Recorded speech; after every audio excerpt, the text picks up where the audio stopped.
Di malam hari, saat hujan deras, suamiku berteriak mengusirku.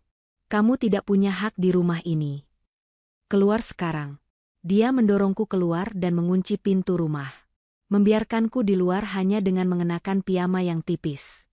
Tapi dia tidak sadar, tetangga yang menolong istrinya malam itu adalah pemilik perusahaan tempat dia bekerja. Dan besok pagi, dia akan menerima kejutan paling menyakitkan dalam hidupnya.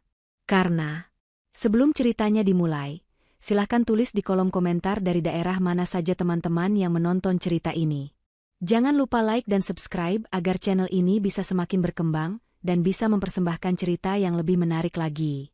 Suara petir menggelegar membelah langit malam yang gelap gulita. Hujan turun dengan sangat deras seolah langit sedang menumpahkan seluruh amarahnya ke bumi. Di dalam sebuah rumah dinas mewah yang terletak di kawasan elit, suasana yang tak kalah panas sedang terjadi. Tiara berdiri mematung di dekat meja makan dengan tangan gemetar. Wajahnya tertunduk dalam, menyembunyikan air mata yang mulai menggenang di pelupuk matanya. Di hadapannya, Kevin berdiri dengan wajah merah padam dan napas memburu. Pria itu baru saja melempar piring berisi makan malam yang sudah disiapkan Tiara dengan susah payah, hingga pecah berantakan di lantai. Pecahan keramik dan sisa makanan berserakan mengotori lantai marmer yang dingin, sama seperti hati Tiara saat itu. Kevin menatap istrinya dengan tatapan penuh kebencian yang tidak ditutup-tutupi. Ia merasa muak melihat Tiara yang hanya mengenakan piyama panjang sederhana dan kerudung instan rumahan. Bagi Kevin yang jabatannya sedang menanjak di perusahaan besar, penampilan Tiara sangatlah memalukan. Ia membandingkan istrinya dengan wanita-wanita karir yang modis di kantornya, terutama Cynthia, rekan kerjanya yang selalu tampil sempurna dengan pakaian bermerek dan riasan wajah yang tebal. Kevin merasa Tiara tidak sepadan dengannya. Ia merasa Tiara hanyalah benalu yang menumpang hidup di rumah dinas yang ia dapatkan dari hasil kerja kerasnya sebagai manajer pemasaran. Kevin melangkah maju mendekati Tiara dan mencengkeram lengan wanita itu dengan kasar. Tiara meringis kesakitan namun ia tidak berani melawan. Kevin mulai memaki dengan kata-kata yang tajam dan menyakitkan hati. Ia mengatakan bahwa Tiara tidak berguna dan hanya bisa menghabiskan uangnya. Padahal Tiara sangat hemat dan jarang sekali meminta uang belanja lebih. Kevin terus menghina penampilan Tiara yang tertutup. Menurut Kevin, hijab yang dikenakan Tiara membuatnya terlihat kuno dan tidak menarik untuk diajak ke pesta kantor atau pertemuan bisnis. Kevin merasa malu memiliki istri seperti Tiara. Tiara mencoba membela diri dengan suara lirih. Ia mengatakan bahwa ia sudah berusaha menjadi istri yang baik dan melayani semua kebutuhan Kevin. Namun pembelaan itu justru membuat amarah Kevin semakin meledak. Kevin tidak butuh alasan. Ia hanya butuh pelampiasan dan jalan keluar untuk menyingkirkan Tiara, agar ia bisa bebas bersama Cynthia. Kevin menarik paksa lengan Tiara dan menyeretnya menuju pintu depan. Tiara menangis dan memohon agar Kevin tidak melakukannya. Apalagi di luar sedang hujan badai yang sangat dahsyat. Tiara berusaha menahan langkah kakinya, tetapi tenaga Kevin jauh lebih besar. Kevin membuka pintu utama dengan kasar.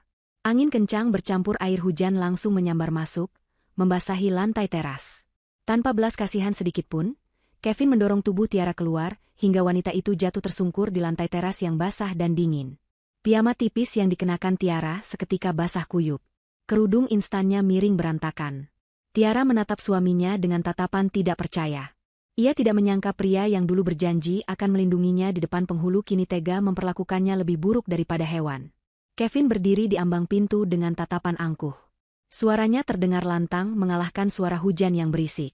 Ia berteriak keras mengatakan bahwa Tiara tidak punya hak sedikitpun di rumah itu. Kevin menegaskan bahwa rumah itu adalah fasilitas kantor untuknya, bukan untuk Tiara. Ia menyuruh Tiara pergi sekarang juga dan membiarkannya mati kedinginan di luar. Kevin berkata bahwa ia sudah muak melihat wajah Tiara yang menyedihkan. Setelah memuntahkan semua kalimat kejam itu, Kevin membanting pintu dengan sangat keras dan langsung menguncinya dari dalam. Suara kunci yang berputar terdengar seperti vonis mati bagi Tiara. Tiara tertinggal sendirian di luar. Tubuhnya menggigil hebat karena hawa dingin yang menusuk tulang. Giginya gemeletup. Ia mencoba bangkit dan mengetuk pintu, berharap hati Kevin akan luluh. Ia memanggil nama Kevin berkali-kali, memohon agar dibukakan pintu setidaknya sampai hujan reda. Namun tidak ada jawaban. Lampu ruang tamu justru dimatikan, tanda bahwa Kevin benar-benar tidak peduli. Tiara merasa dunia runtuh menimpanya. Ia tidak membawa dompet, ponsel, atau jaket tebal. Ia benar-benar tidak punya tempat tujuan. Rasa putus asa mulai merayapi hatinya. Ia duduk memeluk lutut di sudut teras, menangis terseduh-seduh di bawah guyuran hujan yang semakin deras. Saat Tiara merasa hidupnya sudah berakhir, tiba-tiba terdengar suara pagar berdecit dari rumah sebelah. Tiara menoleh perlahan dengan mata yang buram karena air mata. Di tengah kegelapan malam dan tirai hujan, ia melihat sesosok tubuh berdiri di perbatasan pagar rumah. Itu adalah Ibu Ratmi, tetangga sebelah rumah yang selama ini dikenal pendiam dan jarang bersosialisasi. Ibu Ratmi berdiri tegak memegang payung hitam besar. Wajah tuanya terlihat samar di bawah lampu jalan, namun matanya menatap tajam ke arah rumah Kevin. Ibu Ratmi melangkah mendekati pagar pembatas yang rendah. Di tangannya yang lain, ia mendekap sebuah selimut tebal yang kering. Tiara merasa malu terlihat dalam kondisi menyedihkan seperti itu oleh tetangganya. Ia berusaha menyembunyikan wajahnya. Namun Ibu Ratmi tidak menunjukkan ekspresi jijik atau kasihan yang merendahkan. Wanita tua itu justru menatap Tiara dengan sorot mata yang teduh namun penuh kekuatan. Ibu Ratmi memanggil Tiara dengan lembut. Ia menyuruh Tiara untuk mendekat ke arah pagar. Dengan tubuh gemetar dan langkah tertatih, Tiara berjalan mendekati pagar. Ibu Ratmi segera mengulurkan tangan melewati pagar dan menyampirkan selimut tebal itu ke bahu Tiara. Kehangatan selimut itu sedikit mengurangi rasa beku di tubuh Tiara. Ibu Ratmi kemudian membuka pintu pagar penghubung kecil yang jarang digunakan. Ia mengajak Tiara masuk ke pekarangan rumahnya. Ibu Ratmi berkata dengan suara yang tenang namun tegas, melarang Tiara untuk merendahkan diri di depan orang yang tidak tahu bersyukur. Kata-kata itu menohok hati Tiara. Tiara menurut. Ia melangkah masuk ke halaman rumah Ibu Ratmi. Saat Tiara sudah berada di bawah lindungan payung Ibu Ratmi, wanita tua itu menatap nanar ke arah pintu rumah Kevin yang tertutup rapat. Ada kemarahan yang luar biasa terpancar dari mata Ibu Ratmi, kemarahan yang belum pernah dilihat Tiara sebelumnya dari seorang nenek yang tampak biasa saja. Ibu Ratmi berbisik dengan nada dingin yang mencekam. Ia mengatakan bahwa mulai besok, Tiara tidak perlu lagi mengetuk pintu rumah Kevin. Tiara menatap Ibu Ratmi dengan bingung, tidak mengerti maksud perkataan itu. Di tengah suara hujan, Ibu Ratmi melanjutkan kalimatnya dengan pernyataan yang mengejutkan. Ia berkata bahwa ia baru saja memutuskan untuk memecat Kevin besok pagi. Tiara terbelalak kaget. Ia mengira ia salah dengar. Bagaimana mungkin seorang tetangga tua yang hidup sederhana bisa memecat suaminya yang seorang manajer di perusahaan besar? Ibu Ratmi tersenyum tipis, senyuman yang penuh misteri. Ia kemudian mengungkapkan identitasnya. Ia berkata bahwa dialah pemilik perusahaan tempat Kevin bekerja. Malam itu, di bawah hujan deras, Tiara baru saja melangkah masuk ke dalam babak baru kehidupannya tanpa ia sadari. Tiara masih terdiam kaku mendengar pengakuan Ibu Ratmi, namun rasa dingin di tubuhnya memaksanya untuk tidak banyak bertanya saat itu. Ibu Ratmi membimbing Tiara berjalan menuju pintu depan rumahnya. Dari luar, rumah Ibu Ratmi tampak seperti bangunan tua bergaya kolonial yang sederhana dan tidak terlalu mencolok. Dindingnya ditumbuhi tanaman rambat dan catnya berwarna putih gading yang agak kusam. Tiara sering berpikir bahwa Ibu Ratmi adalah pensiunan yang hidup pas-pasan dari uang pensiun mendiang suaminya. Namun, pemikiran itu hancur berkeping-keping begitu Ibu Ratmi membuka pintu utama rumahnya. Mata Tiara terbelalak lebar. Ia seolah melangkah masuk ke dimensi lain. Bagian dalam rumah Ibu Ratmi sangat kontras dengan tampilan luarnya. Interior rumah itu sangat mewah, elegan, dan berkelas. Lantainya terbuat dari marmer kualitas terbaik yang mengkilap memantulkan cahaya lampu kristal gantung yang megah. Dindingnya dihiasi lukisan-lukisan asli yang tampak sangat mahal. Perabotannya bergaya klasik Eropa dengan ukiran rumit yang dilapisi emas. Udara di dalam rumah terasa hangat dan berbau harum, sangat berbeda dengan badai dingin di luar sana. Seorang pelayan wanita berseragam rapi segera datang menghampiri mereka dengan sikap sangat hormat. Pelayan itu menunduk dalam di hadapan Ibu Ratmi, menyapanya dengan sebutan Nyonya besar. Ibu Ratmi dengan sigap memerintahkan pelayan tersebut untuk menyiapkan kamar mandi air hangat, pakaian ganti yang bersih, dan secangkir coklat panas untuk Tiara. Pelayan itu mengangguk patuh dan segera berlalu melaksanakan perintah tanpa banyak bertanya. Tiara merasa canggung berdiri di tengah kemewahan itu dengan pakaian basah yang meneteskan air ke lantai mahal tersebut. Ibu Ratmi menyadari kegugupan Tiara. Ia tersenyum lembut dan menepuk bahu Tiara, menyuruhnya untuk tidak sungkan. Ia berkata bahwa rumah ini adalah tempat yang aman dan Tiara boleh menganggapnya sebagai rumah sendiri. Tiara dibawa ke sebuah kamar tamu yang luasnya, bahkan lebih besar dari kamar utama di rumah dinas Kevin. Kamar itu memiliki fasilitas lengkap layaknya hotel bintang 5. Setelah membersihkan diri dan berganti dengan pakaian rumah yang hangat dan sopan yang disediakan pelayan, Tiara merasa jauh lebih baik secara fisik, meskipun hatinya masih hancur lebur. Tiara kemudian diajak duduk di ruang keluarga yang nyaman. Di sana, Ibu Ratmi sudah menunggu sambil duduk di sofa kulit yang tampak empuk. Di atas meja tersaji coklat panas dan beberapa camilan. Tiara duduk dengan ragu-ragu di hadapan Ibu Ratmi. Pertanyaan besar di kepalanya tidak bisa ditahan lagi. Dengan suara hati-hati, Tiara bertanya apakah benar apa yang dikatakan Ibu Ratmi di luar tadi tentang perusahaan tempat Kevin bekerja. Tiara takut kalau Ibu Ratmi hanya sedang berhayal atau mencoba menghiburnya. Ibu Ratmi meletakkan cangkir tehnya perlahan. Wajahnya berubah serius namun tetap tenang. Ia menatap Tiara lekat-lekat. Ibu Ratmi menjelaskan bahwa ia memang pemilik tunggal dari grup perusahaan raksasa tempat Kevin bekerja.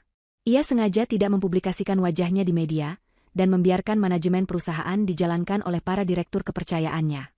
Ia memilih hidup menyepi di rumah tua ini karena ingin ketenangan, sekaligus untuk mengawasi aset-aset propertinya secara langsung, termasuk komplek perumahan elit ini yang ternyata seluruhnya adalah miliknya. Tiara ternganga tak percaya. Jadi selama ini, Kevin yang selalu sombong dan membanggakan jabatannya, sebenarnya bekerja untuk tetangga sebelah rumah yang sering ia abaikan. Ibu Ratmi melanjutkan ceritanya. Ia berkata bahwa ia sudah lama memperhatikan perilaku Kevin. Awalnya, ia ikut bangga melihat ada karyawan muda yang potensial tinggal di sebelahnya. Namun lama-kelamaan, ia melihat ketidakberesan. Ia sering mendengar suara bentakan Kevin, melihat Tiara yang sering menangis diam-diam saat menjemur pakaian, dan puncaknya adalah malam ini. Ibu Ratmi berdiri dan berjalan menuju sebuah lemari kaca besar di sudut ruangan. Ia mengambil sebuah map tebal dan meletakkannya di depan Tiara. Itu adalah dokumen kepemilikan aset. Ibu Ratmi membuka halaman yang menunjukkan sertifikat rumah dinas yang ditempati Kevin. Di sana tertulis jelas nama pemiliknya, Ratmi Pertiwi. Ibu Ratmi menunjuk nama itu dan berkata dengan nada tegas bahwa Kevin lupa di tanah siapa dia berpijak. Pria itu sudah bersikap arogan di atas properti milik orang yang justru ia remehkan. Ibu Ratmi kemudian menceritakan sebuah fakta yang lebih mengejutkan. Ia berkata bahwa alasan Kevin bisa naik jabatan dengan cepat bukan semata-mata karena prestasinya, tetapi karena Ibu Ratmi diam-diam memberikan rekomendasi pada direksi. Ibu Ratmi melakukan itu karena ia kasihan melihat Tiara yang hidup sederhana. Ia berharap jika gaji Kevin naik, Kevin akan memanjakan istrinya. Namun ternyata Ibu Ratmi salah besar. Uang dan jabatan justru membuat Kevin menjadi monster. Kevin malah menggunakan uang itu untuk berselingkuh dan merendahkan Tiara. Mendengar itu, air mata Tiara kembali menetes. Ia merasa sangat bodoh dan naif. Selama ini ia mengira Kevin stres karena beban kerja, ternyata suaminya memang berwatak buruk. Ibu Ratmi menggenggam tangan Tiara erat. Ia berkata bahwa kesalahan Kevin malam ini tidak bisa diampuni. Mengusir istri di tengah badai adalah tindakan biadab. Ibu Ratmi berjanji akan mengambil kembali semua yang pernah ia berikan kepada Kevin. Jabatan, fasilitas, harga diri, semuanya akan ditarik kembali esok hari. Sementara itu, di rumah sebelah, Kevin sedang duduk santai menikmati kopi sambil menonton televisi. Ia merasa sangat puas dan lega. Akhirnya beban hidupnya hilang. Ia membayangkan besok Cynthia akan datang dan rumah ini akan terasa lebih hidup dan berkelas. Kevin tersenyum sinis mengingat wajah Tiara yang basah kuyup di luar sana. Ia berpikir Tiara pasti sudah lari pulang ke kampung halamannya atau menumpang di pos satpam. Kevin sama sekali tidak tahu bahwa hanya berjarak beberapa meter darinya, di balik dinding rumah tetangga yang ia anggap remeh, nasibnya sedang ditulis ulang. Surat pemecatan dan kehancuran karirnya sedang disiapkan malam itu juga oleh pemilik asli, kerajaan, tempatnya bernaung. Kevin tidur dengan nyenyak malam itu, tidak menyadari bahwa itu adalah tidur nyenyak terakhirnya sebagai orang sukses. Cahaya matahari pagi menembus celah tirai kamar tidur utama, membangunkan Kevin dari tidur yang ia rasa paling nyenyak dalam beberapa tahun terakhir. Ia menggeliat puas di atas kasur berukuran besar itu, merasakan kebebasan yang luar biasa. Tidak ada lagi suara langkah kaki Tiara yang menyiapkan sarapan di dapur, tidak ada lagi pemandangan jemuran pakaian sederhana di halaman belakang yang menurutnya merusak estetika rumah dinas mewah ini. Kevin bangun dengan perasaan sebagai pemenang. Ia berjalan menuju kamar mandi sambil bersiul pelan, membayangkan masa depannya yang cerah. Hari ini adalah awal dari kehidupan barunya. Ia sudah menyingkirkan apa yang ia anggap sebagai beban, dan sebentar lagi ia akan membawa Cynthia, wanita yang menurutnya sepadan dengan status sosialnya, untuk menjadi ratu di rumah ini. Setelah mandi air hangat yang menyegarkan, Kevin berdiri di depan cermin besar. Ia memilih setelan jas terbaiknya yang berwarna biru tua, dipadukan dengan kemeja putih bersih dan dasi sutra merah marun. Ia menyisir rambutnya dengan gaya klimis, menyemprotkan parfum mahal yang wanginya menyeruak memenuhi ruangan. Di pantulan cermin, ia melihat sosok pria sukses yang layak mendapatkan segalanya. Kevin mengambil ponselnya dan melihat ada pesan dari Cynthia yang menanyakan, apakah ia sudah bisa memindahkan barang-barangnya nanti sore. Kevin tersenyum lebar dan segera membalas dengan penuh percaya diri, bahwa rumah sudah kosong, dan Cynthia bisa datang kapan saja.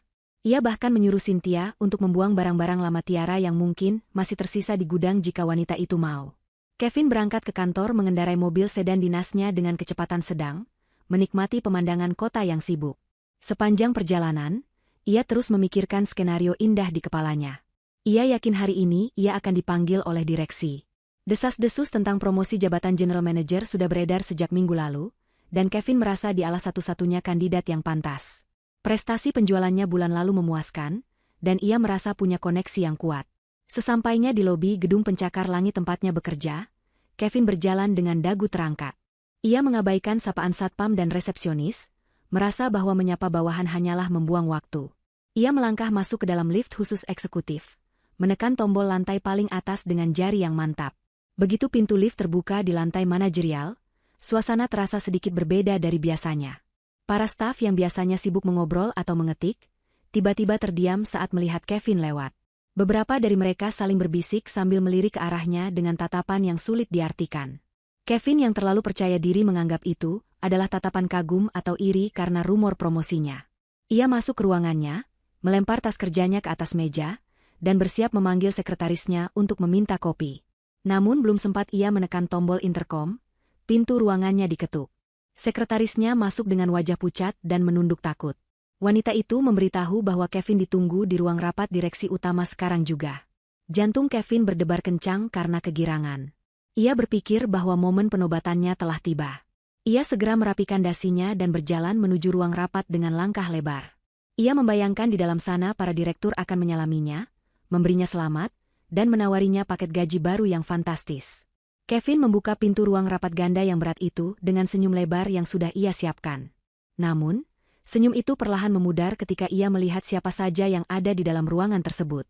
Suasana di dalam sangat dingin, jauh lebih dingin dari suhu pendingin ruangan. Di ujung meja panjang, duduk Pak Burhan, Direktur HRD yang terkenal tegas dan jarang tersenyum. Di sebelahnya ada dua orang pria berjas hitam yang Kevin kenali sebagai tim legal perusahaan. Tidak ada kue perayaan, tidak ada jabat tangan hangat. Pak Burhan menatap Kevin dengan tatapan tajam di balik kacamatanya. Ia mempersilakan Kevin duduk dengan gerakan tangan yang kaku. Kevin mulai merasa ada yang tidak beres. Keringat dingin mulai merembes di punggungnya. Ia mencoba berbasa-basi menanyakan agenda pertemuan mendadak ini, namun Pak Burhan langsung memotongnya dengan meletakkan sebuah amplop coklat tebal di hadapan Kevin. Pak Burhan berkata dengan suara datar dan formal, bahwa manajemen perusahaan telah melakukan evaluasi menyeluruh terhadap kinerja dan etika Kevin. Berdasarkan hasil audit internal yang dilakukan semalam, perusahaan memutuskan untuk mengakhiri hubungan kerja dengan Kevin secara tidak hormat, efektif detik ini juga. Kevin ternganga. Ia merasa seperti disambar petir di siang bolong. Ia tertawa sumbang, mengira ini adalah lelucon atau prank kejutan ulang tahun, meskipun ulang tahunnya masih lama. Namun wajah-wajah serius di depannya tidak menunjukkan tanda-tanda bercanda. Kevin mulai panik. Ia memukul meja, berteriak menuntut penjelasan. Ia merasa tidak pernah melakukan kesalahan fatal. Penjualannya bagus, targetnya tercapai. Ia menuduh Pak Burhan iri padanya. Pak Burhan tidak terpancing emosi. Ia menekan tombol di pengendali jarak jauh yang ada di tangannya. Layar proyektor besar di belakang Pak Burhan perlahan turun dan menyala. Kevin menoleh dengan napas memburu. Di layar itu, muncul tampilan panggilan video langsung yang memperlihatkan sebuah ruangan kerja yang sangat mewah dan elegan, jauh lebih mewah dari ruangan direksi ini. Di tengah layar, duduk seorang wanita tua berwajah tegas namun anggun. Kevin menyipitkan matanya. Ia merasa mengenali wanita itu. Itu adalah Ibu Ratmi, tetangga sebelah rumahnya yang sering ia sebut sebagai nenek bau tanah. Tapi penampilan Ibu Ratmi kali ini sangat berbeda. Ia mengenakan kebaya sutra mahal dan perhiasan berlian yang berkilau. Kevin ternganga, otaknya berusaha memproses apa yang ia lihat. Sebelum ia sempat berkata apa-apa, kamera di layar bergerak sedikit melebar, memperlihatkan seseorang yang duduk di sebelah Ibu Ratmi. Napas Kevin tercekat. Di sana duduk Tiara. Istrinya yang semalam ia usir seperti sampah, kini duduk dengan punggung tegak di kursi kulit yang mahal. Penampilan Tiara berubah total. Ia mengenakan gamis modern berbahan premium yang jatuh dengan indah di tubuhnya, serta hijab syari berwarna pastel yang membuatnya terlihat sangat berkelas dan bercahaya. Wajah Tiara bersih, tenang, dan tidak ada jejak air mata. Ia memegang cangkir teh dengan anggun, menatap lurus ke arah kamera seolah menatap langsung ke jiwa Kevin.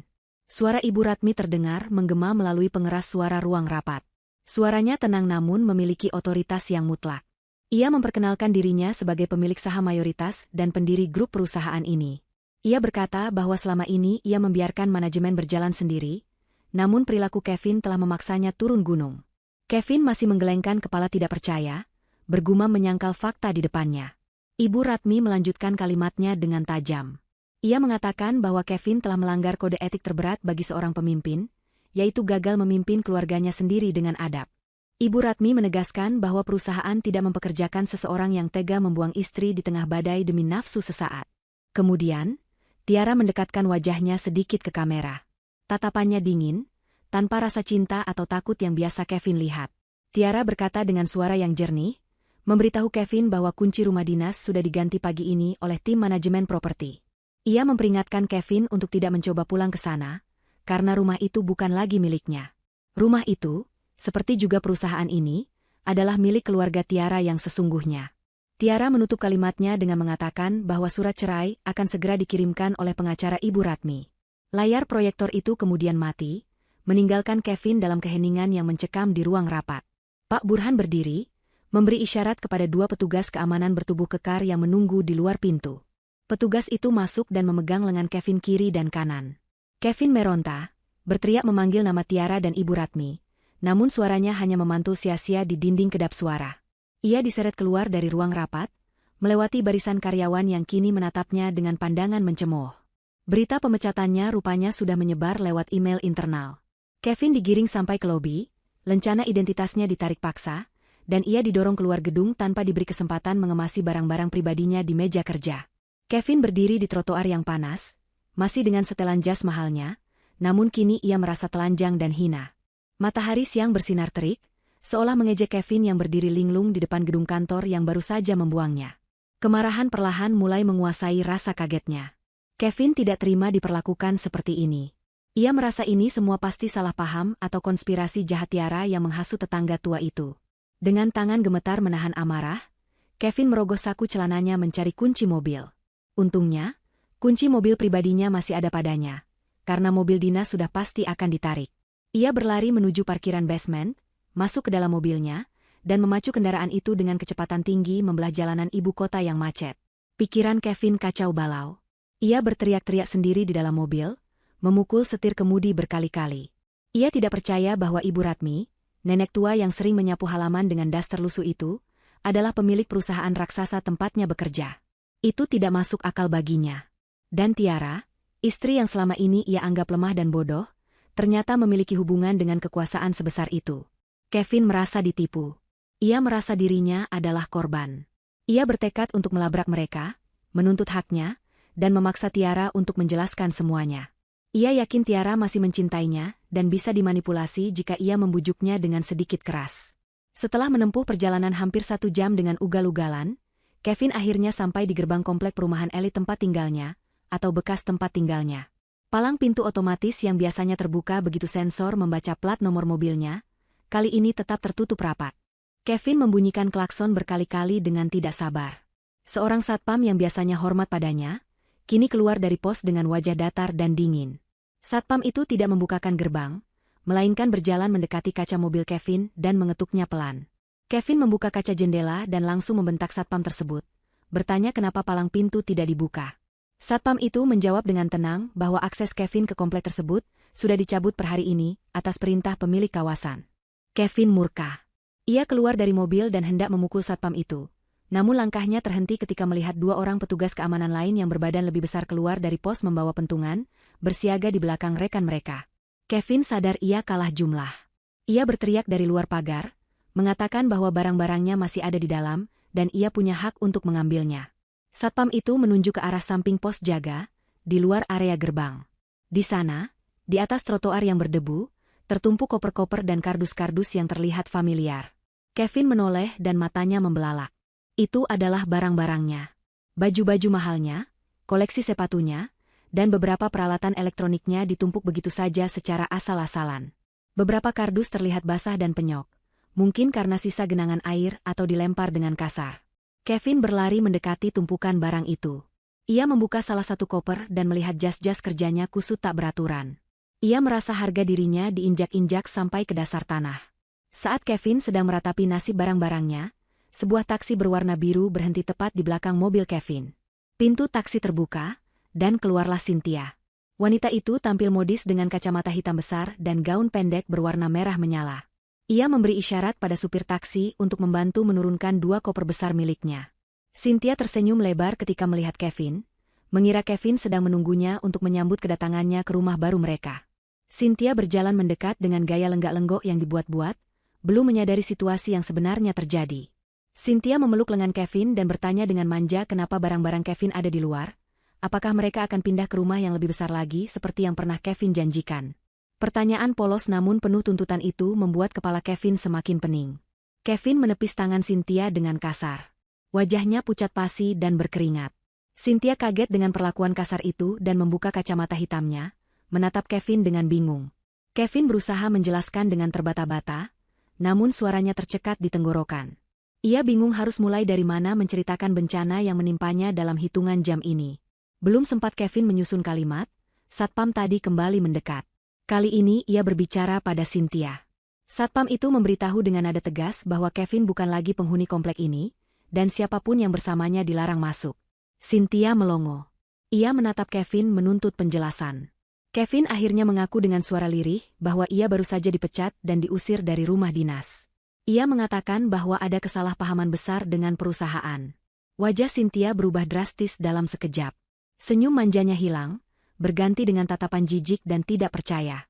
Ia memandang tumpukan barang Kevin yang menyedihkan di trotoar, lalu memandang Kevin yang kini terlihat seperti pecundang yang berkeringat dan putus asa.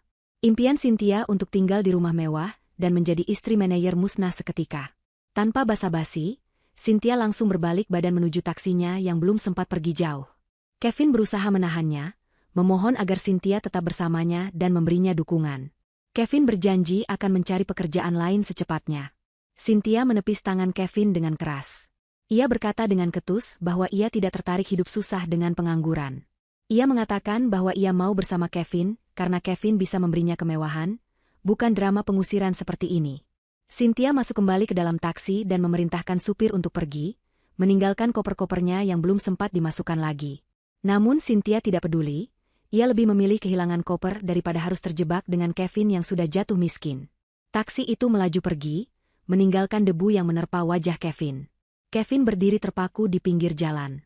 Di sebelah kirinya adalah gerbang komplek mewah yang kini tertutup selamanya baginya, tempat di mana Tiara mungkin sedang melihatnya dari kejauhan dengan segala kenyamanannya. Di sebelah kanannya adalah tumpukan barang-barangnya yang seperti sampah. Dan di depannya, jalanan kosong tempat wanita yang ia banggakan baru saja mencampakkannya begitu saja. Kevin jatuh terduduk di aspal.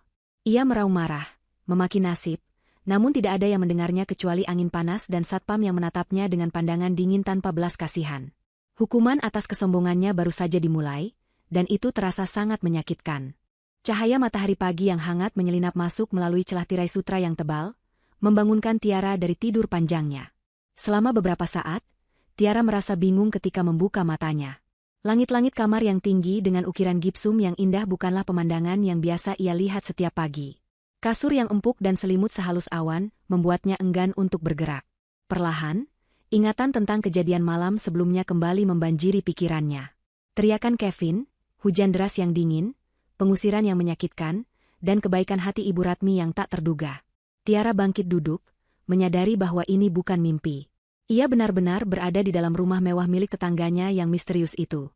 Rasa cemas tiba-tiba menyergapnya. Ia merasa tidak pantas menikmati kemewahan ini. Ia hanyalah seorang istri yang dibuang, wanita biasa yang tidak memiliki apa-apa. Setelah membersihkan diri dan mengambil air wudhu, Tiara melaksanakan sholat duha dengan khusyuk, memohon petunjuk dan kekuatan kepada Tuhan atas nasib yang menimpanya. Doa-doanya diiringi air mata yang mengalir deras. Namun kali ini ada rasa lega di dadanya, karena ia berada di tempat yang aman. Selesai sholat, Tiara keluar dari kamar dengan ragu-ragu. Suasana rumah besar itu sangat tenang. Ia berjalan menyusuri lorong yang dihiasi vas bunga besar berisi bunga segar yang harum. Langkah kakinya terhenti ketika melihat Ibu Ratmi sedang duduk di sebuah ruangan yang dindingnya terbuat dari kaca, menghadap ke taman belakang yang asri. Wanita tua itu sedang memandang jauh keluar, tampak sedang melamunkan sesuatu yang berat. Tiara memberanikan diri mendekat dan menyapa dengan sopan. Ibu Ratmi menoleh, wajahnya yang biasanya tegas kini terlihat lebih lunak dan penuh kasih sayang. Ia tersenyum dan melambaikan tangan, meminta Tiara untuk duduk di sampingnya. Di atas meja sudah tersedia sarapan yang berlimpah, namun Tiara merasa sungkan untuk menyentuhnya. Ibu Ratmi menuangkan teh hangat untuk Tiara dan memulai pembicaraan. Ia bertanya apakah tidur Tiara nyenyak semalam. Tiara mengangguk dan mengucapkan terima kasih berulang kali atas pertolongan Ibu Ratmi. Namun, ada satu pertanyaan yang mengganjal di hati Tiara yang tidak bisa ia tahan lagi. Dengan suara pelan, Tiara bertanya mengapa Ibu Ratmi melakukan semua ini untuknya. Mengapa seorang pemilik konglomerasi besar mau repot-repot menolong tetangga yang tidak penting sepertinya, bahkan sampai memecat karyawan demi membelanya. Ibu Ratmi meletakkan cangkir tehnya perlahan. Ia menatap mata Tiara dalam-dalam, seolah mencari sesuatu di sana. Helaan napas panjang terdengar dari mulutnya. Ibu Ratmi berkata bahwa sudah waktunya Tiara mengetahui kebenaran yang selama ini terkubur rapat. Ia kemudian bangkit berdiri dan mengajak Tiara ikut bersamanya. Mereka berjalan menuju sayap kiri rumah tersebut, area yang selama ini tertutup dan jarang dimasuki oleh para pelayan. Ibu Ratmi berhenti di depan sebuah pintu kayu jati besar yang berukir indah. Dengan tangan yang sedikit gemetar, ia memutar gagang pintu dan membukanya lebar-lebar. Tiara melangkah masuk ke dalam ruangan itu dan tertegun. Ruangan itu tampak seperti sebuah galeri kenangan atau museum pribadi. Dinding-dindingnya dipenuhi oleh foto-foto keluarga yang dibingkai dengan emas. Di tengah ruangan, terdapat sebuah lukisan besar yang menggambarkan sepasang suami istri muda yang sedang menggendong bayi perempuan. Tiara merasa jantungnya berhenti berdetak sesaat. Wajah wanita dalam lukisan itu sangat mirip dengan wajahnya sendiri saat bercermin. Mata, hidung, bahkan senyumannya, semuanya serupa. Tiara melangkah mendekat seolah terhipnotis. Ia mengenali wajah itu dari satu-satunya foto usang yang pernah ia miliki dari panti asuhan dulu, foto orang tuanya yang meninggal karena kecelakaan saat ia masih bayi. Tiara berbalik menatap Ibu Ratmi dengan mata berkaca-kaca, meminta penjelasan. Ibu Ratmi berjalan mendekat, air mata mulai menetes di pipinya yang keriput. Dengan suara serak menahan tangis, Ibu Ratmi akhirnya mengungkapkan rahasia besar itu. Ia mengatakan bahwa wanita di lukisan itu adalah putri tunggalnya, anak kesayangannya yang pergi meninggalkan rumah puluhan tahun lalu, karena memilih menikah dengan pria sederhana yang dicintainya daripada menerima perjodohan bisnis yang diatur keluarga. Ibu Ratmi mengaku bahwa dulu ia keras kepala dan egois, sehingga membiarkan anaknya pergi. Namun ketika ia menyesal dan ingin mencari mereka, ia terlambat. Kecelakaan tragis telah merenggut nyawa anak dan menantunya, meninggalkan seorang bayi perempuan yang hilang di telan birokrasi panti asuhan yang kacau. Ibu Ratmi memegang kedua bahu Tiara dengan erat. Ia berkata bahwa bayi itu adalah Tiara. Tiara bukanlah orang asing yang kebetulan ditolong. Tiara adalah cucu kandungnya, satu-satunya darah daging yang tersisa dari garis keturunannya. Tiara menutup mulutnya dengan tangan, berusaha menahan isak tangis yang meledak. Kakinya lemas, dan ia jatuh berlutut di lantai. Ibu Ratmi ikut berlutut dan memeluk Tiara erat-erat. Pelukan seorang nenek yang telah menahan rindu selama puluhan tahun. Tangis keduanya pecah memenuhi ruangan sunyi itu. Segala rasa sakit, kesepian, dan penderitaan yang Tiara rasakan selama hidup sebatang kara seolah tumpah ruah dalam pelukan hangat neneknya. Setelah tangisan mereka mereda, Ibu Ratmi menghapus air mata di pipi Tiara dengan lembut. Ia menjelaskan mengapa ia tidak langsung memberitahu Tiara saat pertama kali menemukannya beberapa tahun lalu. Ibu Ratmi mengaku bahwa ia trauma. Ia takut jika Tiara tumbuh menjadi orang yang tamak atau jahat, karena kesulitan hidup yang dialaminya. Ia ingin memastikan bahwa cucunya mewarisi hati mulia ibunya, bukan sekadar mewarisi darahnya. Karena itulah, Ibu Ratmi membeli rumah di sebelah Tiara, menyamar menjadi nenek tua sederhana, untuk mengamati karakter Tiara dari dekat. Ibu Ratmi menceritakan betapa hancur hatinya melihat Tiara disakiti oleh Kevin setiap hari. Berkali-kali ia ingin turun tangan menghancurkan Kevin, namun ia menahannya. Ia menunggu momen yang tepat, momen di mana Kevin benar-benar melewati batas dan Tiara benar-benar siap untuk melepaskan pria itu. Dan malam badai itu adalah puncaknya. Ibu Ratmi berkata bahwa ia bangga pada Tiara. Meskipun hidup susah dan dihina suami, Tiara tetap sabar, taat beribadah, dan tidak pernah menjadi wanita yang pendendam atau bermulut kasar. Ujian itu telah membuktikan bahwa Tiara adalah permata yang sesungguhnya, persis seperti namanya, Ratmi, yang berarti permata. Ibu Ratmi kemudian mengajak Tiara berdiri dan membawanya ke depan cermin besar di sudut ruangan. Ia berdiri di belakang Tiara, memegang bahu cucunya sambil menatap pantulan mereka berdua. Ibu Ratmi berkata dengan tegas bahwa mulai hari ini, Tiara tidak boleh lagi menundukkan kepalanya. Tiara bukan lagi istri tak berdaya dari seorang manajer rendahan. Tiara adalah pewaris tunggal Ratmi Group, pemilik dari gedung-gedung pencakar langit, hotel, dan ribuan hektar tanah. Ibu Ratmi berjanji akan mengajarkan segalanya pada Tiara, melatihnya menjadi wanita kuat yang tidak akan pernah bisa diinjak-injak lagi oleh laki-laki manapun. Tiara menatap bayangannya di cermin. Di balik mata yang sembab itu, mulai tumbuh secercah keberanian baru. Ia menyadari bahwa takdirnya telah berubah. Tuhan tidak pernah tidur. Segala kesabarannya selama ini dibayar lunas dengan cara yang tidak pernah ia duga. Ia memegang tangan keriput neneknya dan menciumnya dengan takzim. Dalam hati, Tiara bersumpah akan membuat neneknya bangga dan tidak akan menyia-nyiakan kesempatan kedua yang diberikan Tuhan ini. Ia akan bangkit, bukan untuk membalas dendam dengan kejahatan, tetapi untuk menunjukkan pada dunia, dan pada Kevin, bahwa mereka telah membuang berlian demi menggenggam arang. Transformasi Tiara dari seorang istri yang teraniaya menjadi seorang ratu bisnis baru saja dimulai di ruangan penuh kenangan itu. Sementara Tiara mulai menata hidup barunya di istana Ibu Ratmi, nasib Kevin justru terjun bebas ke titik nadir. Ia terbangun di sebuah kamar hotel melati yang sempit dan pengap di pinggiran kota. Bau rokok apek dan lembab menyambut hidungnya begitu ia membuka mata.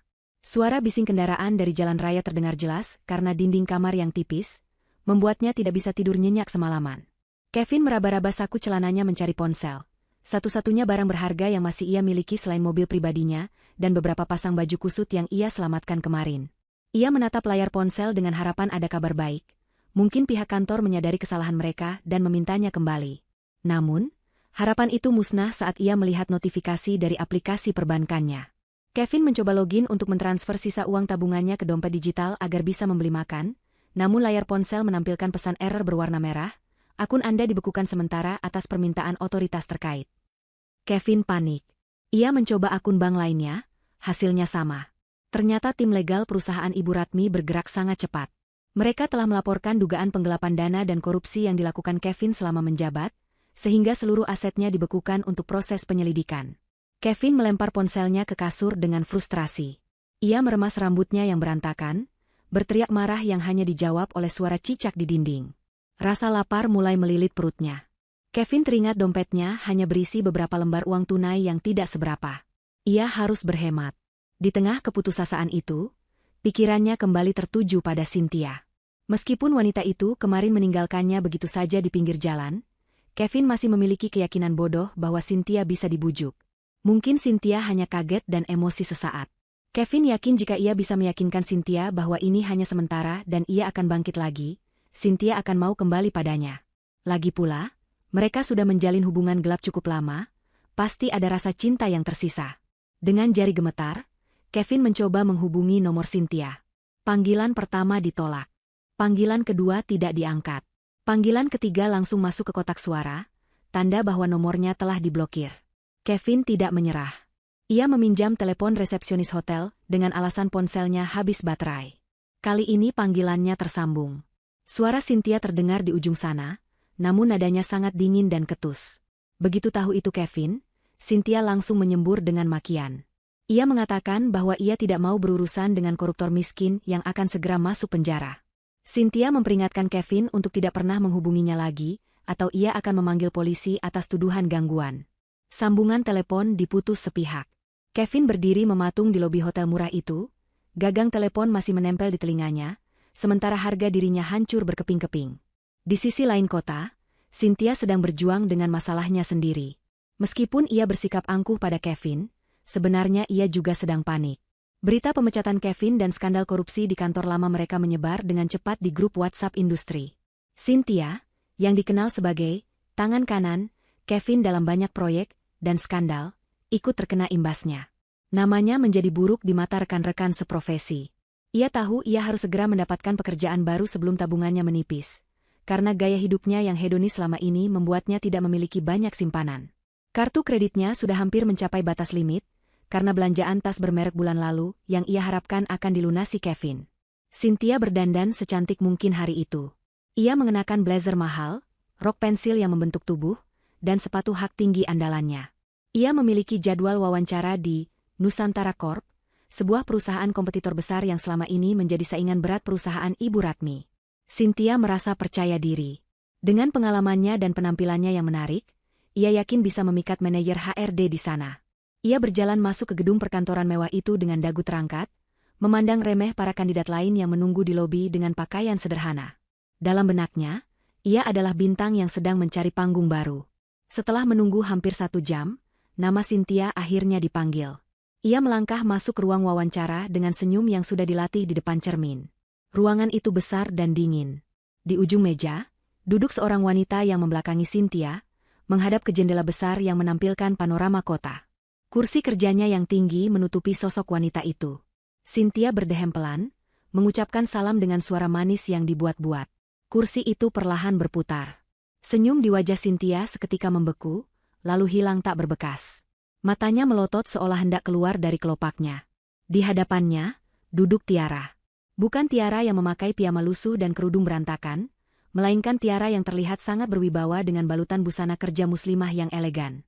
Hijabnya tertata rapi, wajahnya bersih bercahaya, dan tatapannya tajam menusuk, jauh lebih mengintimidasi daripada tatapan HRD manapun yang pernah Cynthia temui. Di papan nama yang ada di atas meja, tertulis, Tiara Ratmi, Komisaris Utama. Cynthia mundur selangkah, kakinya goyah. Ia tergagap, tidak mampu mengeluarkan satu kata pun. Otaknya berusaha mencerna situasi yang tidak masuk akal ini. Bagaimana mungkin istri Kevin yang kampungan itu bisa menjadi petinggi di perusahaan saingan ini? Tiara menatap Cynthia dengan tenang, tanpa emosi, seolah sedang melihat serangga kecil yang tidak penting. Tiara membuka map lamaran kerja Cynthia yang ada di mejanya, membolak-balik halamannya dengan santai. Tiara mulai berbicara dengan suara yang datar namun penuh kuasa. Ia memberitahu Cynthia bahwa Nusantara Corp baru saja diakuisisi oleh Ratmi Group 2 hari yang lalu, menjadikannya salah satu anak perusahaan di bawah kendali keluarga Tiara. Jadi, secara teknis, Cynthia sedang melamar kerja di perusahaan milik Tiara. Cynthia merasa lututnya lemas. Ia ingin lari keluar dari ruangan itu, tapi kakinya terpaku di lantai. Rasa malu yang luar biasa menjalar dari ujung kaki hingga ke ubun-ubun. Tiara menutup map lamaran kerja Cynthia dan melemparkannya pelan ke tengah meja. Ia menatap lurus ke mata Cynthia yang ketakutan. Tiara berkata bahwa secara kemampuan teknis, mungkin Cynthia memenuhi syarat. Namun, perusahaan ini memiliki standar moral yang sangat tinggi. Tiara mengatakan bahwa ia tidak bisa mempekerjakan seseorang yang memiliki hobi merusak rumah tangga orang lain dan meninggalkan pasangannya saat sedang susah. Kalimat itu menampar Cynthia lebih keras daripada tamparan fisik. Cynthia mencoba membela diri, mengatakan bahwa itu urusan pribadi dan ia butuh pekerjaan ini secara profesional. Namun Tiara menggeleng pelan. Ia berkata bahwa karakter seseorang terlihat dari bagaimana ia memperlakukan orang lain di saat krisis, dan Cynthia telah gagal dalam ujian karakter itu. Tiara menekan tombol interkom di mejanya dan memanggil security.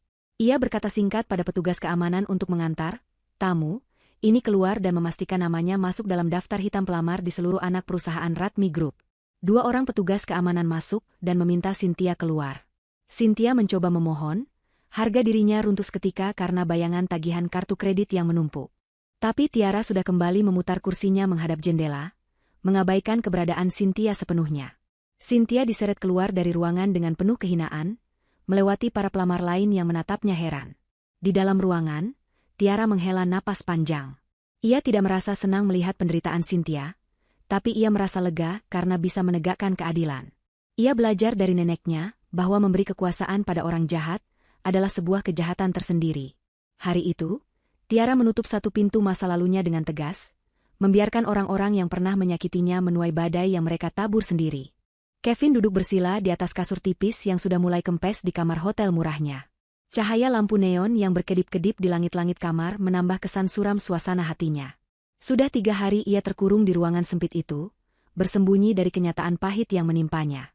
Uang tunai di dompetnya semakin menipis, hanya cukup untuk membeli mie instan dan air mineral botolan selama beberapa hari ke depan. Rasa lapar dan putus asa mulai menggerogoti akal sehatnya. Ia merasa dunia tidak adil padanya.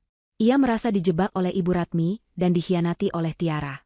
Kebencian di hatinya semakin membara, mengubah rasa bersalah menjadi keinginan untuk menghancurkan balik orang-orang yang ia anggap telah merusak hidupnya.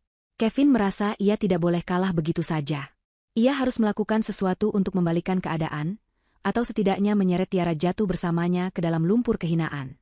Dengan tangan gemetar namun penuh tekad, Kevin mengambil ponsel pintarnya. Ia membuka aplikasi media sosial dan mulai menyusun rencana licik. Ia merapikan rambutnya sedikit, namun sengaja membiarkan wajahnya terlihat kusu dan matanya merah agar terlihat menyedihkan.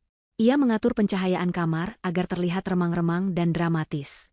Kevin menekan tombol rekam video. Detik itu juga, ia mengubah ekspresinya menjadi sosok suami yang teraniaya dan saleh. Dengan suara serak yang dibuat-buat, Kevin mulai bercerita di depan kamera. Ia mengarang cerita bohong yang sangat meyakinkan. Ia mengatakan bahwa ia baru saja diusir oleh istrinya yang selingkuh dengan seorang pria kaya raya. Kevin memposisikan dirinya sebagai korban kejamnya dunia materialistis. Dalam video berdurasi 5 menit itu, Kevin menumpahkan air mata buaya. Ia menyebut nama Tiara dengan nada penuh kecewa. Ia menuduh Tiara telah berubah sejak mengenal tetangga kaya raya mereka yang ternyata adalah mucikari elit terselubung, fitnah keji yang ia tujukan pada Ibu Ratmi. Kevin berkata bahwa ia dipaksa bercerai, karena ia tidak mampu membelikan barang-barang mewah yang diminta Tiara. Ia menutup video itu dengan kalimat religius, memohon doa dari netizen agar ia diberi kekuatan menghadapi ujian istri yang durhaka. Tanpa ragu sedikitpun, Kevin mengunggah video tersebut dengan judul yang provokatif. Diusir istri karena miskin, harga diri suami diinjak-injak demi harta. Seperti api yang disiram bensin, video tersebut meledak dalam hitungan jam. Algoritma media sosial yang menyukai drama langsung mengangkat video Kevin ke halaman utama. Ribuan komentar mulai membanjiri unggahan tersebut. Netizen yang tidak tahu fakta sebenarnya langsung tersulut emosinya. Mereka menghujat Tiara habis-habisan. Kolom komentar dipenuhi caci maki kasar. Ada yang menyebut Tiara sebagai wanita tidak tahu diri, kacang lupa kulit, hingga sebutan-sebutan kotor lainnya. Simpati mengalir deras untuk Kevin. Beberapa orang bahkan menawarkan donasi ke rekening Kevin, yang tentu saja masih dibekukan, membuat Kevin semakin frustrasi karena tidak bisa mencairkan simpati itu menjadi uang. Namun, ia merasa puas. Setidaknya, nama baik Tiara hancur. Ia tertawa sinis membaca komentar-komentar yang mendoakan Tiara mendapat azab. Di istana Ibu Ratmi, suasana pagi yang biasanya tenang berubah menjadi tegang. Tiara menangis terseduh-seduh di ruang keluarga, sambil memegang tablet yang menampilkan video Kevin. Hatinya sakit bukan main. Ia tidak menyangka Kevin tega memfitnahnya sekeji itu. Tuduhan selingkuh dan fitnah terhadap Ibu Ratmi sebagai mucikari benar-benar melukai perasaannya. Tiara merasa takut untuk keluar rumah. Ia membayangkan pandangan orang-orang di luar sana yang pasti menatapnya dengan jijik. Ia merasa kotor oleh fitnah itu. Ibu Ratmi duduk di sampingnya, wajah tuanya merah pada menahan amarah yang meluap-luap. Namun, sebagai wanita yang telah memakan asam garam dunia bisnis yang keras, Ibu Ratmi tidak panik. Ia tahu bahwa air mata tidak akan menyelesaikan masalah ini. Ini adalah perang, dan Kevin baru saja membangunkan macan tidur. Ibu Ratmi mengambil tablet dari tangan Tiara, dan meletakkannya di meja dengan keras. Ia memegang dagu Tiara, memaksa cucunya untuk menatap matanya. Ibu Ratmi berkata dengan tegas bahwa menangis hanya akan membuat musuh merasa menang.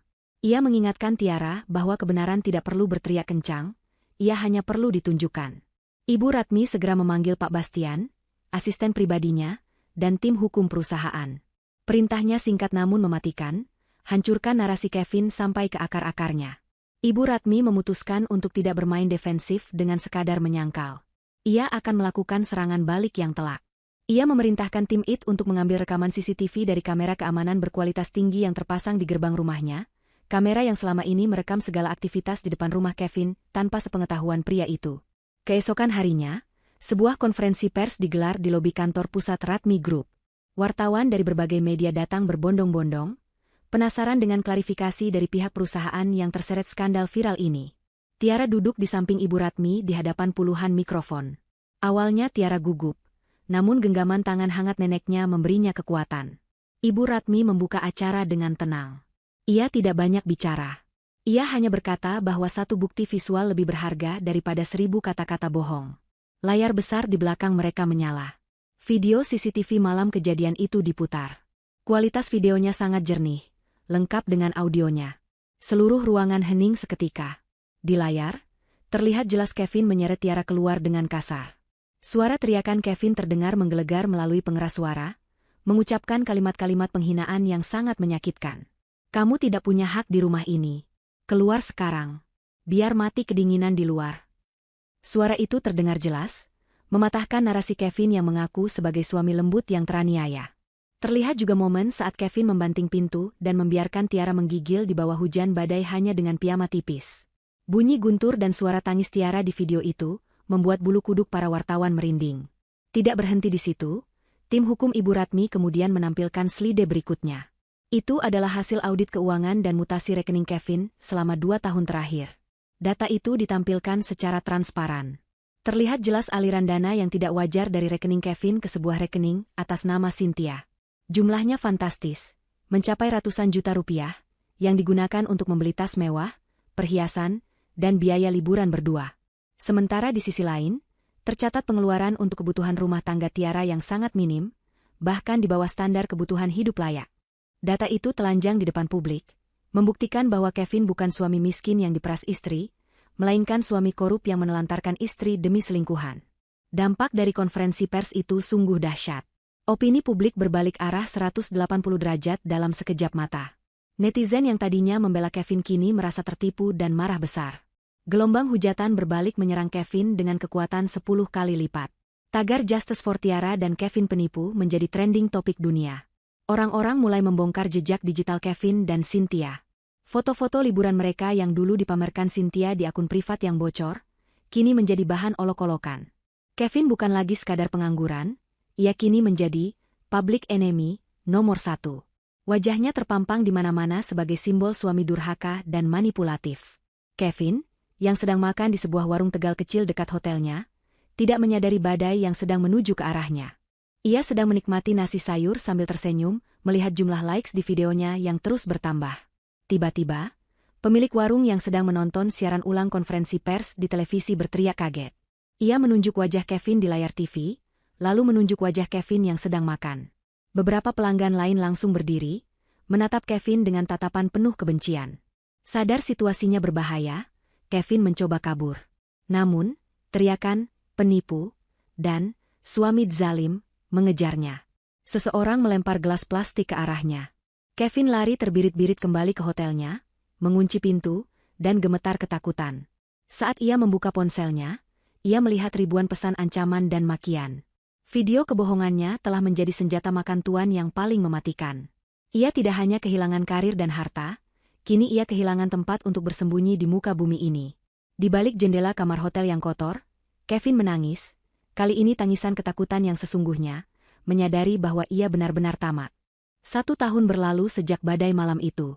Musim telah berganti, begitu pula dengan nasib manusia yang menjalaninya. Di sebuah ruang kerja yang luas dengan pemandangan cakrawala kota metropolitan, Tiara duduk di balik meja mahoni besar. Wajahnya tampak serius membaca tumpukan dokumen laporan keuangan kuartal akhir. Penampilannya telah berubah drastis, namun tetap memancarkan kesederhanaan yang elegan. Ia mengenakan blazer modern berwarna navy yang dipadukan dengan hijab sutra bermotif abstrak yang artistik. Tidak ada lagi gurat ketakutan atau keraguan di wajahnya. Mata yang dulu sering basah oleh air mata, kini memancarkan kecerdasan dan ketajaman intuisi bisnis. Selama 12 bulan terakhir, hidup Tiara bagaikan masuk ke dalam kawah candra di muka. Ibu Ratmi tidak membiarkannya bersantai menikmati kekayaan. Sebaliknya, neneknya itu mendidiknya dengan sangat keras. Tiara harus bangun sebelum subuh, belajar tentang manajemen aset, hukum bisnis, strategi negosiasi, hingga tata krama pergaulan tingkat tinggi. Siangnya, ia magang di berbagai divisi perusahaan, mulai dari gudang hingga ruang rapat direksi, agar ia memahami denyut nadi bisnis dari akar hingga pucuk. Malam harinya, ia masih harus membaca buku-buku ekonomi dan kepemimpinan. Ada kalanya Tiara merasa lelah dan ingin menyerah. Tapi setiap kali ia mengingat wajah meremehkan Kevin dan Cynthia, semangatnya kembali membara. Ia ingin membuktikan bahwa ia bukan sekadar pewaris yang beruntung, tapi pemimpin yang layak. Transformasi Tiara bukan hanya soal penampilan fisik atau intelektual, tapi juga mental. Ia belajar untuk berkata, tidak, tanpa rasa bersalah. Ia belajar membedakan mana kawan yang tulus dan mana penjilat yang hanya mengincar hartanya. Ibu Ratmi sering berkata padanya, menjadi baik itu wajib, tapi menjadi lemah itu pilihan. Dan di dunia bisnis, kelemahanmu adalah makanan bagi serigala. Kalimat itu terpatri dalam hati Tiara. Kini, ia bisa memimpin rapat dengan para direktur pria yang usianya jauh di atasnya tanpa rasa canggung. Suaranya yang lembut kini memiliki wibawa yang membuat orang segan untuk membantah tanpa argumen kuat. Sementara Tiara sedang terbang tinggi, Kevin sedang merangkak di dasar jurang. Hidupnya hancur lebur setelah skandal video viral itu. Tidak ada satupun perusahaan yang mau mempekerjakannya. Namanya sudah masuk daftar hitam di semua industri. Teman-temannya menjauh seolah ia mengidap penyakit menular. Uang tabungannya habis tak bersisa untuk membayar denda hukum dan ganti rugi perusahaan. Mobilnya disita, barang-barang mewahnya dijual murah untuk menyambung hidup. Kevin kini tinggal di sebuah kamar kos petak di gang sempit yang kumuh. Tubuhnya kurus kering, wajahnya terlihat jauh lebih tua dari usianya karena stres berkepanjangan. Untuk bisa makan, Kevin terpaksa bekerja apa saja. Ia pernah menjadi kuli panggul di pasar, namun diusir karena fisiknya tidak kuat. Akhirnya, ia diterima bekerja di sebuah perusahaan penyalur tenaga kebersihan, outsourcing, dengan gaji harian yang sangat kecil. Ironisnya, pekerjaan ini sering membawanya kembali ke gedung-gedung perkantoran tempat ia dulu pernah berjalan dengan angkuh sebagai manajer. Namun kini, ia masuk lewat pintu belakang, mengenakan seragam oranye lusuh, dan menunduk menghindari tatapan orang. Rasa malunya sudah mati rasa karena tertimbun oleh rasa lapar yang lebih mendesak. Malam ini adalah malam yang besar bagi Ratmi Group. Perusahaan merayakan ulang tahun ke-50 sekaligus momen bersejarah pengumuman CEO baru yang akan menggantikan Ibu Ratmi yang memutuskan untuk pensiun dan menjadi komisaris saja. Pesta diadakan di Grand Ballroom Hotel Bintang 5 termewah di ibu kota. Ribuan tamu undangan dari kalangan elit bisnis, pejabat, dan selebriti hadir dengan pakaian terbaik mereka. Lampu kristal raksasa menggantung di langit-langit, memantulkan cahaya ke segala penjuru ruangan yang didekorasi dengan ribuan bunga mawar putih asli. Suasana sangat megah dan penuh kemewahan. Kevin ada di sana malam itu, tapi bukan sebagai tamu. Ia adalah salah satu dari puluhan petugas kebersihan yang disewa untuk menjaga kebersihan area pesta. Tugasnya adalah memungut gelas kotor dan membersihkan tumpahan makanan di lantai. Ia mengenakan seragam cleaning service yang ukurannya sedikit kebesaran, topi menutupi sebagian wajahnya, dan masker kesehatan yang wajib dipakai. Ia berjalan menunduk di antara para tamu yang tertawa renyah, sambil memegang gelas sampanye. Bau parfum mahal para tamu menusuk hidung Kevin, mengingatkannya pada masa lalunya yang gemilang. Hatinya perih melihat kemewahan ini. Dulu, ia adalah bagian dari dunia ini. Sekarang, ia hanyalah bayangan yang tidak terlihat, hantu masa lalu yang menyedihkan. Tiba-tiba, lampu ruangan meredup. Musik orkestra yang megah mulai beralun, menandakan acara puncak akan dimulai. Seorang pembawa acara terkenal naik ke atas panggung dan meminta perhatian hadirin. Sorot lampu spotlight mengarah ke tangga utama yang melengkung indah di sisi ballroom. Pembawa acara dengan suara lantang mengumumkan, "Hadirin sekalian, sambutlah CEO baru Ratmi Group, penerus tunggal keluarga pendiri, Ibu Tiara Ratmi." Pintu ganda di puncak tangga terbuka. Semua mata tertuju ke sana, termasuk mata Kevin yang sedang memegang nampan berisi gelas kotor di sudut ruangan. Napas Kevin tercekat. Waktu seolah berhenti berputar baginya. Di puncak tangga, berdiri sosok wanita yang begitu memukau, hingga membuat seluruh ruangan menahan napas. Itu adalah Tiara. Ia mengenakan gaun malam panjang berwarna merah marun yang sopan namun sangat mewah, dirancang khusus oleh desainer ternama. Hijabnya berkilauan tertimpa cahaya lampu, dihiasi sebuah bros berlian kecil yang menyilaukan. Tiara menuruni tangga dengan langkah anggun dan penuh percaya diri. Senyumnya terkembang, ramah namun berjarak, senyum seorang ratu yang menyapa rakyatnya. Di sampingnya, Ibu Ratmi berjalan dengan wajah bangga, menggandeng tangan cucunya. Kevin tidak bisa melepaskan pandangannya. Ia merasa matanya mengkhianatinya. Wanita yang bersinar terang di sana, yang dipuja dan ditepuk tangani oleh ribuan orang kaya itu, adalah wanita yang sama yang dulu ia bentak karena lupa menyetrika kemejanya. Wanita yang ia sebut memalukan dan kampungan. Kini, jarak di antara mereka bukan lagi sekadar tangga ballroom, melainkan jurang perbedaan nasib yang tak terukur dalamnya. Tiara sampai di panggung dan mulai memberikan pidato sambutannya.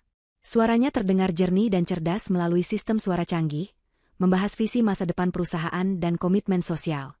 Setiap kalimat yang diucapkannya menunjukkan kelas dan intelektualitas yang tinggi. Kevin gemetar hebat. Kakinya lemas melihat kenyataan di depan matanya. Rasa penyesalan yang teramat sangat menghantam dadanya seperti palu godam. Ia menyadari betapa bodohnya ia. Ia telah membuang berlian demi menggenggam kerikil, dan kini berlian itu telah menjadi bintang yang tak mungkin lagi ia gapai. Tanpa sadar, tangan Kevin yang berkeringat kehilangan cengkeramannya. Nampan logam berisi tumpukan gelas kaca kotor itu terlepas dari tangannya. Prang! Suara pecahan gelas yang nyaring memecah keheningan di sela-sela pidato Tiara. Bunyi gaduh itu menarik perhatian orang-orang di sekitarnya. Beberapa tamu menoleh dengan tatapan terganggu. Petugas keamanan segera bergerak mendekat. Di atas panggung, Tiara menghentikan pidatonya sejenak karena suara gaduh itu. Ia menoleh ke arah sumber suara di sudut ruangan yang remang-remang. Matanya menyipit sedikit, berusaha melihat apa yang terjadi. Pandangan mereka bertemu selama 1 detik yang terasa seperti 1 abad. Kevin, yang berdiri kaku dengan seragam kotor di tengah pecahan gelas, dan Tiara, yang berdiri tegak di atas panggung dengan gaun merah megahnya. Kevin melihat mata Tiara. Tidak ada kemarahan di sana, tidak ada kebencian. Yang ada hanyalah tatapan datar, tatapan orang asing yang melihat sesuatu yang tidak penting, lalu berpaling kembali menatap audiensnya dan melanjutkan pidato seolah tidak terjadi apa-apa. Bagi Kevin, ketidakpedulian itu jauh lebih menyakitkan daripada tamparan. Tiara bahkan tidak lagi menganggapnya cukup berharga untuk diperhatikan. Supervisor kebersihan datang dengan wajah marah, menarik kerah baju Kevin kasar, dan menyeretnya keluar dari ballroom lewat pintu samping sambil memaki-maki atas keteledorannya. Kevin pasrah diseret keluar seperti sampah. Sementara di dalam sana, tepuk tangan meriah kembali membahana menyambut akhir pidato sang ratu baru. Pintu ballroom tertutup, memisahkan Kevin selamanya dari cahaya kemewahan yang dulu pernah ia miliki. Pesta perayaan ulang tahun perusahaan telah berakhir lewat tengah malam. Para tamu undangan mulai meninggalkan Grand Ballroom Hotel satu persatu, diantar oleh mobil-mobil mewah yang berjejer rapi di lobi utama. Cahaya lampu kamera wartawan masih berkerlap-kerlip menangkap momen para selebriti dan pengusaha yang pulang. Di sudut area parkir yang agak gelap dan tersembunyi di balik pilar beton besar, Kevin berjongkok dengan tubuh gemetar. Ia baru saja diusir lewat pintu belakang oleh supervisor kebersihan dan dipecat di tempat karena insiden gelas pecah tadi. Seragam oranyenya sudah dilucuti paksa. Kini ia hanya mengenakan kaos dalam yang kucel dan celana bahan tipis yang sudah robek di bagian lutut. Angin malam yang dingin menusuk kulitnya, mengingatkannya pada malam saat ia mengusir Tiara. Rasa dingin ini terasa familiar, namun kali ini dialah yang merasakannya. Kevin menolak untuk pergi. Akal sehatnya sudah tertutup oleh keputusasaan dan delusi yang akut. Di dalam kepalanya yang kacau, ia masih meyakini bahwa ia memiliki celah untuk kembali. Ia berpikir bahwa Tiara, wanita yang dulu ia kenal penurut dan lugu, pasti masih memiliki sisa-sisa cinta atau setidaknya rasa kasihan padanya. Kevin menyusun rencana darurat di otaknya. Ia akan menggunakan senjata terakhir yang dulu selalu ampuh untuk membungkam Tiara, manipulasi agama dan statusnya sebagai suami. Ia yakin Tiara sebagai wanita berhijab yang taat pasti akan luluh jika ia membawa-bawa dalil tentang kewajiban istri dan pintu maaf. Kevin berlatih merendahkan suaranya, memasang wajah paling memelas, dan menyiapkan air mata buatan. Ia menunggu dengan sabar layaknya predator yang mengintai mangsa, meskipun kondisinya kini lebih mirip tikus got yang terjepit. Waktu yang ditunggu akhirnya tiba. Dari pintu kaca lobi hotel yang megah, rombongan pengawal berjas hitam keluar lebih dulu, membuka jalan dengan sigap. Di belakang mereka, berjalanlah Tiara dan Ibu Ratmi, diiringi oleh Pak Bastian dan beberapa asisten. Tiara tampak lelah namun tetap anggun, sesekali tersenyum menanggapi ucapan neneknya.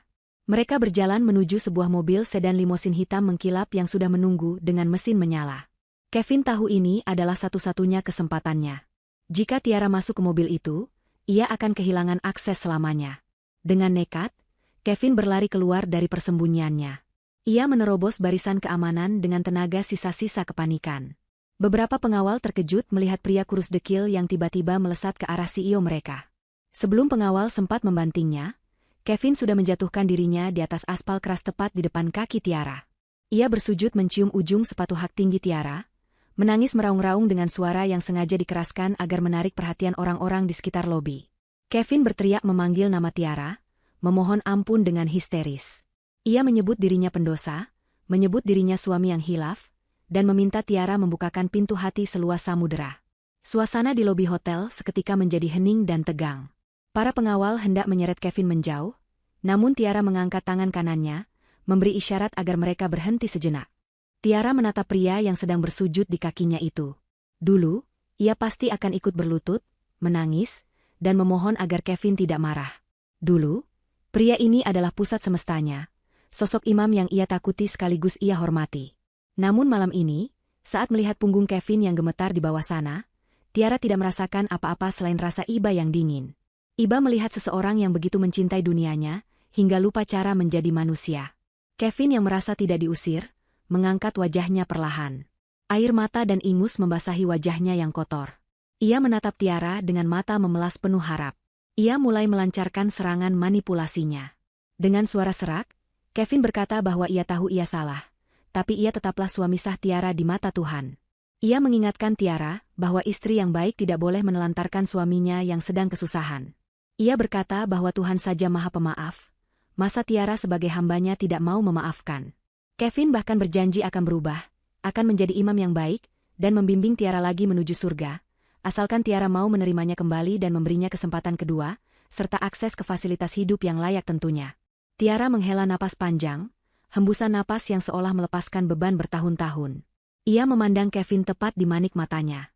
Dengan suara yang tenang, rendah, namun sangat tegas dan berwibawa, Tiara memotong ocehan Kevin. Ia berkata bahwa seorang imam itu tugasnya melindungi makmumnya dari api, bukan melempar makmumnya ke dalam badai. Tiara mengingatkan Kevin tentang malam itu. Saat Kevin mendorongnya keluar ke dalam hujan yang membekukan, saat itu juga Kevin telah menghancurkan pondasi rumah tangga mereka dengan tangannya sendiri. Tiara menegaskan bahwa hak Kevin sebagai suami sudah gugur detik itu juga, saat ia lebih memilih menjaga ego dan selingkuhannya daripada nyawa istrinya. Tiara berjongkok perlahan, bukan untuk sejajar dengan Kevin, tapi agar suaranya bisa terdengar lebih jelas di telinga pria itu. Ia berbisik bahwa agama hadir untuk memuliakan manusia, bukan untuk dijadikan tameng bagi pelaku kezaliman. Tiara berkata ia sudah memaafkan Kevin sebagai sesama manusia, karena ia tidak mau menyimpan dendam yang menjadi penyakit hati. Namun, untuk kembali bersama atau memberi Kevin akses ke hidupnya lagi, itu adalah hal yang mustahil. Pintu itu sudah tertutup rapat dan kuncinya sudah dibuang ke laut lepas. Tiara menegaskan bahwa harga dirinya terlalu mahal untuk dibeli dengan air mata palsu dan dalil yang dipelintir. Kevin ternganga mendengar jawaban Tiara. Ia tidak menyangka Tiara bisa bicara setajam itu. Ia mencoba meraih tangan Tiara, tapi Tiara sudah berdiri tegak kembali. Tiara menoleh ke arah Pak Bastian dan memberikan sebuah amplop putih yang sejak tadi dipegang asistennya. Tiara melemparkan amplop itu ke hadapan Kevin. Ia berkata bahwa itu adalah uang pesangon terakhir atas nama kemanusiaan, cukup untuk membeli tiket bus pulang ke kampung halaman Kevin dan modal hidup sederhana selama sebulan. Tiara menyuruh Kevin pergi, meninggalkan kota ini, dan bertaubat dengan sungguh-sungguh, bukan di hadapannya, tapi di hadapan Tuhan yang sesungguhnya. Setelah mengucapkan itu, Tiara berbalik badan tanpa ragu sedikitpun. Ia menggandeng Ibu Ratmi dan masuk ke dalam mobil mewah itu. Pintu mobil tertutup, memisahkan dunia mereka berdua secara mutlak. Mesin mobil menderu halus, membawa Tiara pergi meninggalkan masa lalunya yang kelam di trotoar hotel. Kevin mencoba mengejar mobil itu, berteriak memanggil nama Tiara sekali lagi, tapi kali ini para pengawal tidak memberinya ampun.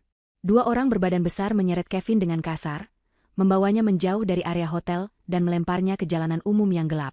Kevin tergeletak di pinggir jalan sambil memeluk amplop putih itu, menangis meraung-raung di bawah lampu jalan yang remang. Sujudnya ditolak, manipulasinya gagal total, dan malam itu ia menyadari bahwa ia benar-benar sendirian di dunia ini. 3 minggu berlalu sejak insiden memalukan di hotel tersebut. Langit sore di ibu kota tampak kelabu, menggantung berat seolah menahan beban air yang siap tumpah. Di sebuah kamar kos sempit di gang tikus yang becek, Kevin sedang melamun menatap kipas angin yang berputar lemah. Uang pemberian Tiara sudah menipis, karena Kevin masih belum bisa mengatur keuangannya, dan enggan pulang kampung karena gengsi. Ia masih berharap ada keajaiban instan yang bisa menyelamatkannya. Namun, keajaiban tidak datang. Yang datang justru ketukan keras di pintu kamarnya yang rapuh. Ketukan itu terdengar mendesak dan penuh ancaman, membuat jantung Kevin berdegup kencang. Sebelum Kevin sempat membuka pintu, daun pintu itu sudah didobrak paksa dari luar. 3 orang polisi berseragam lengkap dan 2 orang berpakaian preman masuk memenuhi ruangan sempit itu. Kevin terlonjak kaget, mundur hingga punggungnya menabrak tembok lembab. Salah satu petugas menunjukkan surat penangkapan. Ternyata, audit investigasi di perusahaan lama Kevin telah selesai sepenuhnya dan menemukan bukti-bukti baru yang memberatkan. Kevin tidak hanya melakukan korupsi kecil-kecilan, tapi terbukti menggelapkan dana proyek pemasaran fiktif selama 2 tahun berturut-turut untuk membiayai gaya hidup mewahnya bersama Cynthia. Jumlah kerugian negara dan perusahaan tergolong besar, yang membuatnya terancam hukuman penjara di atas 5 tahun. Kevin tidak sempat membela diri. Tangannya langsung diborgol dengan besi dingin yang menyakitkan. Ia diseret keluar dari kamar kosnya, menjadi tontonan para tetangga kos yang berbisik-bisik mencemooh. Wajah Kevin pucat pasi, keringat dingin mengucur deras. Bayangan tentang sel penjara yang dingin, makanan basi, dan kekerasan narapidana lain menari-nari di kepalanya. Saat ia digiring masuk ke dalam mobil polisi, Kevin melihat ke arah langit. Hujan mulai turun rintik-rintik. Ia teringat kembali pada hujan deras malam itu saat ia mengusir Tiara. Kini, hujan itu seolah datang untuk mengantar kepergiannya menuju kehancuran. Karma telah menyelesaikan putarannya dengan sempurna. Kevin yang dulu mengunci Tiara di luar rumah, kini akan dikunci di dalam sel sempit untuk waktu yang sangat lama. Sementara itu, nasib Cynthia tidak jauh berbeda. Berita penangkapan Kevin menyeret namanya kembali ke permukaan. Meskipun Cynthia tidak dipenjara karena kurang bukti keterlibatan langsung dalam penggelapan dana, sanksi sosial yang ia terima jauh lebih kejam. Namanya sudah hancur lebur. Tidak ada pria mapan yang mau mendekatinya, tidak ada perusahaan yang mau menerimanya. Cynthia berakhir menjadi penjaga toko kelontong kecil di pinggiran kota dengan gaji pas-pasan, kehilangan semua kemewahan dan kecantikan yang dulu ia banggakan. Ia hidup dalam penyesalan yang pahit setiap hari, meratapi keputusan bodohnya memilih pria yang salah dan menyakiti wanita yang benar. Beratus-ratus kilometer dari sel penjara Kevin yang pengap, suasana yang sangat berbeda terasa di kediaman pribadi Ibu Ratmi. Hujan deras mengguyur bumi sore itu, persis seperti hujan di babak awal kisah ini. Namun kali ini, Tiara tidak berada di luar kedinginan. Ia berdiri di balkon lantai 2 rumah mewahnya yang terlindung atap kaca, mengenakan pakaian rumah yang hangat dan nyaman. Di tangannya, ada secangkir teh chamomile yang mengepulkan uap harum. Ia menatap butiran air hujan yang menghantam kaca dengan perasaan damai yang sulit dilukiskan. Tidak ada lagi rasa takut, tidak ada lagi trauma. Suara hujan yang dulu terdengar seperti ancaman, kini terdengar seperti nyanyian alam yang menenangkan. Ibu Ratmi datang menghampiri dengan langkah pelan, berdiri di samping cucunya. Wanita tua itu tampak lebih segar dan bahagia sejak Tiara mengambil alih beban perusahaan. Ia ikut memandang ke arah hujan, lalu menoleh menatap profil wajah Tiara yang tenang.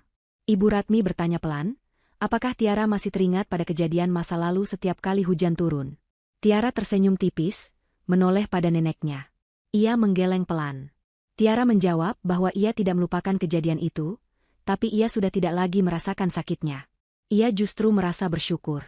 Tiara menjelaskan bahwa jika hujan badai malam itu tidak terjadi, jika Kevin tidak mengusirnya dengan kejam, mungkin ia masih akan terjebak dalam pernikahan yang beracun selamanya. Mungkin ia tidak akan pernah memberanikan diri mengetuk pagar rumah Ibu Ratmi. Mungkin ia tidak akan pernah tahu siapa jati dirinya yang sebenarnya. Badai itulah yang memaksanya keluar dari zona nyaman yang menyakitkan menuju takdirnya yang sesungguhnya. Hujan itu bukan menghukumnya, tapi membersihkan jalan hidupnya dari orang-orang yang tidak pantas berada di masa depannya. Tiara berkata bahwa Tuhan membungkus kado terindahnya dengan kemasan yang paling menyakitkan, dan ia bersyukur telah berani membuka kemasan itu. Ibu Ratmi tersenyum bangga, matanya berkaca-kaca. Ia merangkul bahu Tiara, menyandarkan kepalanya sejenak di bahu cucunya yang kini sudah menjadi wanita kuat. Mereka berdua berdiri di sana dalam keheningan yang nyaman, menikmati teh hangat sementara dunia di luar sana basah kuyup. Tiara menyeruput tehnya, merasakan kehangatan menjalar ke seluruh tubuhnya. Di kejauhan, sirine mobil polisi yang membawa Kevin sayup-sayup terdengar, namun suara itu segera hilang ditelan suara hujan, sama seperti nama Kevin yang perlahan hilang dari ingatan Tiara. Cerita ini berakhir bukan dengan sorak-sorai kemenangan yang berisik, melainkan dengan ketenangan yang paripurna. Sang antagonis mendapatkan tempat yang layak sesuai perbuatannya di balik jeruji besi, sendirian dan penuh penyesalan. Sang protagonis mendapatkan kembali mahkotanya, dikelilingi keluarga yang mencintainya, dan hidup dalam kedamaian. Di bawah guyuran hujan yang sama, dua nasib manusia berakhir di kutub yang berbeda.